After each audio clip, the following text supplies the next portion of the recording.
اعوذ باللہ من الشیطان الرجیم بسم اللہ الرحمن الرحیم۔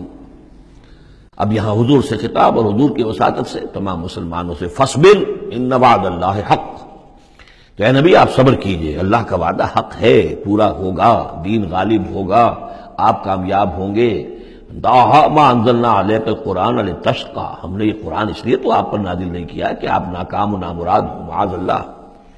فَإِمَّا نُرِيَنَّكَ بَعْضَ الَّذِي نَعِدُهُمْ أَوْ نَتَوَفَّيَنَّكَ، یہ کئی دفعہ مضمون آ چکا ہے، یہ بھی ہو سکتا ہے نبی کہ ہم آپ کی زندگی ہی میں وہ سارا عذاب لے آئیں جس کا کہ ہم ان سے وعدہ کر رہے ہیں، دکھا دیں ہم آپ کو بعض وہ چیزیں جن کا کہ ہم ان سے وعدہ کر رہے ہیں، جس کی کہ ان کو خبر دی جا رہی ہے، یا یہ بھی ہو سکتا ہے کہ ہم آپ کو وفات دے دیں۔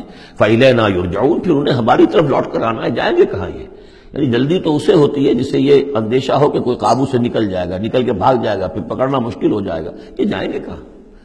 یہ تو بہرحال انہوں نے کشا آنا تو میرے ہی پاس ہے۔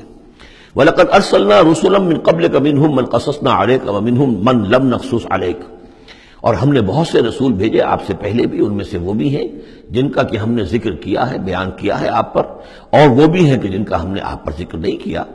وَمَا كَانَ لِرَسُولٍ أَن يَأْتِيَ بِآيَةٍ إِلَّا بِإِذْنِ اللَّهِ، اب ان تمام صورتوں میں آپ دیکھ رہے ہیں کہ وہ ایک دوڑ چلی آ رہی ہے، اور نہیں کسی بھی رسول کے لیے یہ ممکن ہوا کہ وہ کوئی بھی نشانی لے آتا مگر اللہ کے اذن سے۔ کوئی رسول اپنی ذاتی طاقت سے، اپنے فیصلے سے نشانی نہیں لا سکتا تھا۔ فَإِذَا جَاءَ أَمْرُ اللَّهِ قُضِيَ بِالْحَقِّ، پھر جب اللہ کا فیصلہ آ گیا تو پھر فیصلہ چکا دیا گیا حق کے ساتھ۔ وَخَسِرَ هُنَالِكَ الْمُبْطِلُونَ، اور پھر اس وقت جو کہ جھٹلا رہے تھے اور جھوٹ بنا رہے تھے اور مبطل تھے، وہ وہی ہے کہ جو خسارے میں پڑے۔ خَسِرَ هُنَالِكَ الْمُبْطِلُونَ۔ اللہ الذی جعل لکم الانعام لترکبوا منها ومنها تاکلون، اللہ ہی ہے وہ جس نے تمہارے لیے وہ چوپائے بنا دیے، حیوانات مویشی، کہ تم ان پر سواری کرو، اور انہی میں سے تمہاری خوراک بھی ہے، تم کھاتے بھی ہو، ان کا گوشت تم کھاتے ہو۔ وَلَكُمْ فِيهَا مَنَافِعُ، اور ان کے لیے اور تمہارے لیے ان میں بہت سے منفعتیں ہیں، بہت سے تمہارے کام نکلتے ہیں۔ یہ مضمون بہت تفصیل سے سورہ نحل میں آ چکا ہے۔ وَلِتَبْلُغُوا عَلَيْهَا حَاجَةً فِي صُدُورِكُمْ، اور تم ان کے اوپر سوار ہو کر پہنچو اپنی کسی کام کو، اپنی ضرورت کو پورا کرنے کے لیے جو تمہارے جی میں ہے، تمہارے دل میں ہے۔ وَعَلَيْهَا وَعَلَى الْفُلْكِ تُحْمَلُونَ، اور ان پر بھی اور کشتی پر بھی تمہیں سوار کرایا جاتا ہے۔ وَيُرِيكُمْ آيَاتِهِ، اللہ تعالیٰ تمہیں اپنی آیات دکھاتا رہتا ہے۔ فَأَيَّ آيَاتِ اللَّهِ تُنكِرُونَ، تو تم اللہ کی کون کون سی آیات کا انکار کرو گے؟ افلم یسیروا فی الارض فینظروا کیف کان عاقبۃ الذین من قبلہم، ایک تو یہ آیات آفاقیہ ہے، اور ایک پھر وہ آیات ہے تاریخی، ایام اللہ۔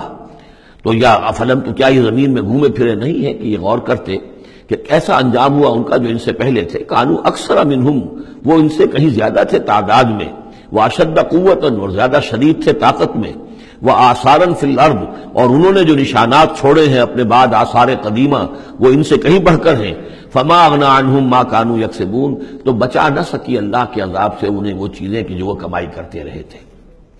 فلما جاءتہم رسلہم بالبینات، تو جب آ گئے ان کے پاس ان کے رسول واضح نشانیاں لے کر اور کھلی تعلیمات لے کر، فرحوا بما عندہم من العلم، تو جو بھی ان کے پاس علم تھا، عقیدہ تھا، گھڑے ہوئے توہمات تھے، خیالات تھے، وہ انہی پر اتراتے رہے، اسی پر انہی میں مگن رہے۔ وحاق بہم ما کانوا بہ یستہزئون، اور جو حق آیا تھا اس پر ان کا مذاق اڑا رہے تھے، وہ پھر ان کے اوپر الٹ کر پڑا اور اس نے ان کو اپنے گھیرے میں لے لیا۔ فلما رأوا بأسنا قالوا آمنا باللہ وحدہ، پھر جب انہوں نے دیکھ لیا کہ ہمارا عذاب آ رہا ہے، تب انہوں نے کہا ہم ایمان لائے اللہ پر، بالکل اس کی توحید کو مانتے ہوئے، تنہا اللہ ہی پر ہم ایمان لائے۔ وَكَفَرْنَا بِمَا كُنَّا بِهِ مُشْرِكِينَ، اور ہم کفر کرتے ہیں، انکار کرتے ہیں، اعلان برات کرتے ہیں ان معبودوں سے جنہیں ہم شریک کرتے رہے تھے۔ فَلَمْ يَكُ يَنْفَعُهُمْ إِيمَانُهُمْ لَمَّا رَأَوْا بَأْسَنَا، تو پھر ان کا ایمان لانا ان کے لیے ہرگز مفید نہیں ہوا جبکہ انہوں نے ہمارا عذاب دیکھ لیا۔ یہ جیسا کہ ہم دیکھ چکے ہیں صرف ایک ہی مرتبہ ہوا ہے پوری تاریخ میں، ایک ہی استثناء ہے، وہ قوم یونس علیہ السلام، اور وہاں کا معاملہ خاص یہ ہے کہ کیونکہ حضرت یونس اللہ تعالیٰ کی واضح اجازت کے بغیر اپنی قوم کو چھوڑ کر چلے گئے تھے، تو یہ چیز گویا کہ دیکھیے ایک طرف ڈیبٹ ہوتا ہے تو دوسری طرف کریڈٹ ہو جاتا ہے۔ جدید حساب سے جنہیں واقفیت ہے وہ خوب اس کو اچھی طرح سمجھ سکتے ہیں۔ نبی کے کھاتے میں جو ڈیبٹ آیا قوم کے لیے کریڈٹ بن گیا، اس لیے کہ اب اس کی وجہ سے وہ استثناء ہو گئی پوری تاریخ کے اندر کہ عذاب کے آثار شروع ہونے کے باوجود ان کی توبہ قبول کر دی گئی۔ سنت اللہ التی قد خلت فی عبادہ، یہ تو اللہ کی وہ سنت ہے، اللہ کا وہ دستور ہے جو اس کے بندوں میں جاری رہی ہے، یہ دستور جاری رہا ہے۔ وخسر ہنالک الکافرون، اور یہ کہ پھر اصل خسارہ تو کافروں کے لیے ہی ہے۔ صدق اللہ العظیم۔